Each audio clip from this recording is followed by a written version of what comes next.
Alright guys, so I'm going to make this video to intentionally put a little bit of fear into you. And I admit that right up front.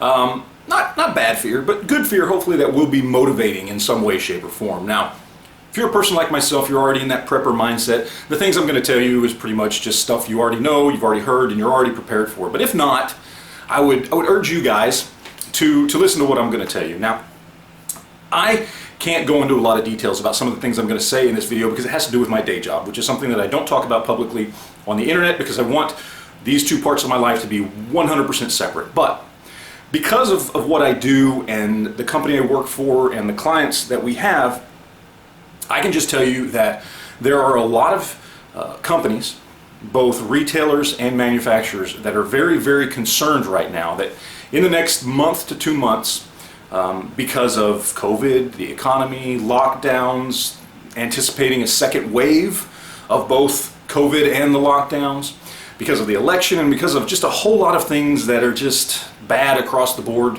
because 2020 sucks. Well, these companies, these retailers and these manufacturers are very, very concerned that they're not going to have enough products on the shelf for you, for me, for all of us, the stuff that we buy, the stuff we need. We're talking food.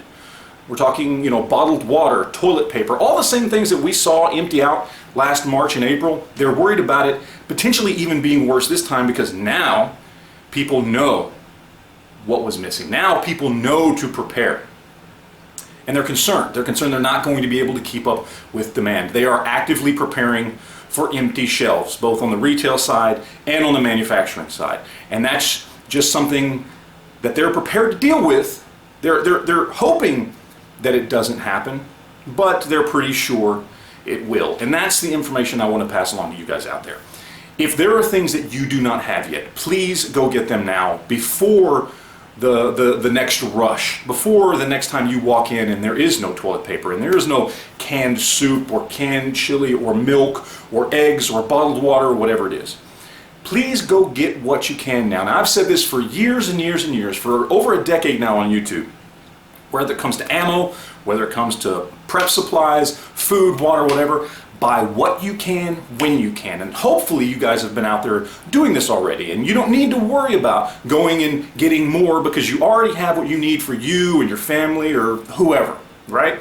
But if you don't, I would urge you to do what you can now to get what you need before it becomes a problem. And I do feel like the cutoff is probably going to be somewhere around the election. Probably going into early November is when we might start to see these problems start to pop up in the retail and manufacturing side. And so I hope you guys really, really listen to me and pass this along and urge your friends and your family members to do the same.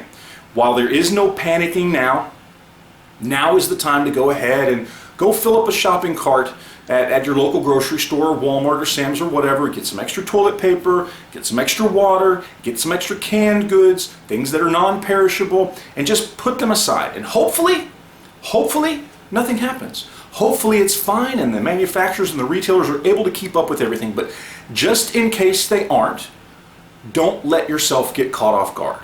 That's basically what I want to do with this video. Put a little bit of fear into you, just enough to motivate you to get out there and get the things you need, just in case the worst case scenario actually does happen.